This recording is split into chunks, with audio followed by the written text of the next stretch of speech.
This week's parasha, Parashat Kedoshim, Hashem speaks to Moshe and says to Moshe, Daber el kol adat bnei Yisrael, speak to the whole assembly of the Jewish people, va'amarta alehem, and tell them, Kedoshim tiyu, be holy. Why? Ki kadosh ani Adonai Elohechem, because I am holy, says God. We got to be holy because God is holy. And the Baal Turim comes along, tells us there's 70 mitzvot in this week's parasha of how to be holy. And it's actually very fascinating. What does it mean to be holy in Judaism? So the parasha covers a lot of different topics. We're going to go through topics of food. We're going to go through topics of relationships. We're going to go through topics of emunah in HaKadosh Baruch Hu. We're going to go through topics that deal with the land of Israel. It's all different types of halachot in all different genres. And to be holy is much more holistic in Judaism. It's not just bein adam lemakom. It's not just bein adam lehavero. Depending which society you come from, you're going to focus on one set of the tablets or on the other set of the tablets. It's a lot more complex, a lot more holistic. To be holy requires a lot, and it's a big deal. And comes along the Ramban. We spoke about this Ramban in the past.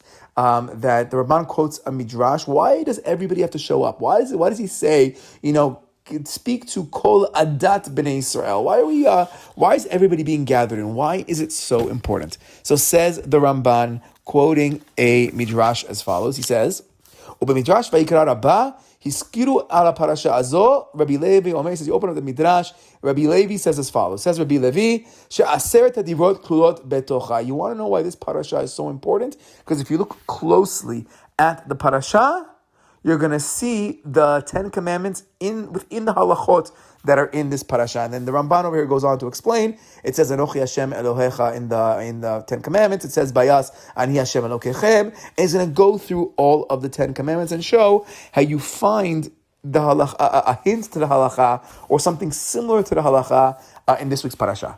And we spoke in the past, we said, okay, why do we need it in two places? Why do we need it once in the Aseret HaDibrot and once by us? So the explanation is that if you look at the psukim by us, the one in the Aseret HaDibrot is the more general rule for the world. And basically, the whole world has accepted the 10 commandments, minus Shabbat, that doesn't go to the non-Jews. Even they created their own version of Shabbat, whether it's on Friday or Sunday. But basically, the 10 commandments has been the base for the entire world, and our parasha is going to reiterate the 10 commandments, but in a much more spiritual way, much more with much deeper laws, much more specific laws. It takes it one step further. Basically, we're going to kick it up a notch. The Jewish way to keep the 10 commandments is kicking it up a notch compared to the 10 commandments, themselves, which is more for the global world. And the two examples we spoke about in the past, which is the classic ones people speak about, is that it says in the 10 commandments, it says in the Aseret HaDibrot, lo tirtzach, don't murder.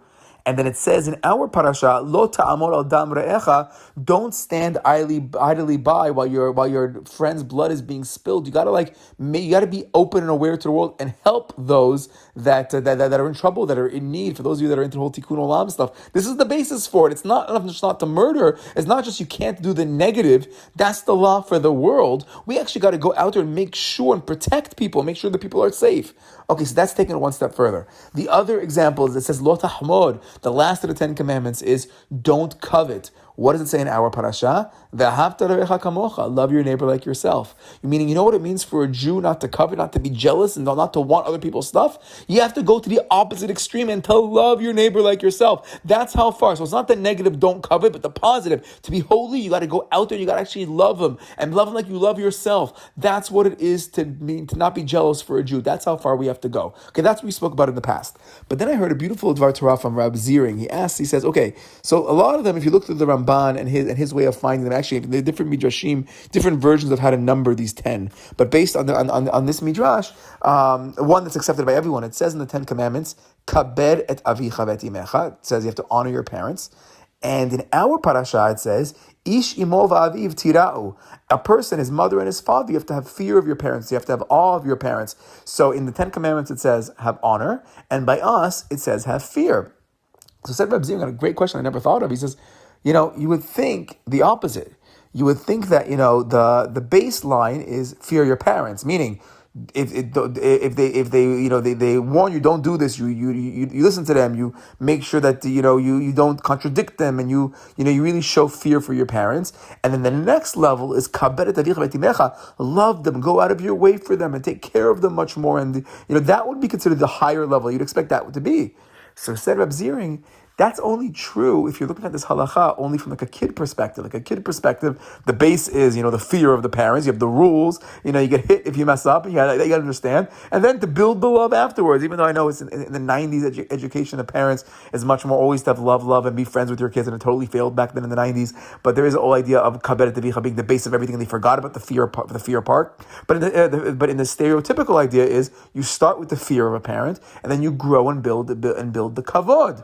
But says Reb Ziering, says, no, but when you're an adult, things start to change, especially for a Jew, things start to change. Because we care about our parents. And as our parents get older and they get more elderly, we start taking responsibility. We start taking care of them.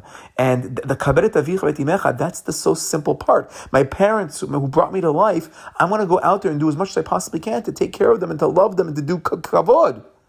But to fear them becomes a little bit harder because then you're doing all this physical work for the parents and then you start getting snappy at them, and they start getting snappy at you, and they say something now to not contradict your parents, now to not get upset at them for things. When you're the one doing the primary care of your parents, to now have the yira and the fear, and to really treat them with the same fear and respect that you had when you were a kid or when you were much younger, when they were much more in control of their faculties. That's much harder. So therefore, the expansion for the adult is really to have the fear and the awe, and to treat with that same level of awe, the yirah that we had when we were kids, and to expand upon the kavod that we're giving them when they needed that age. Shabbat shalom.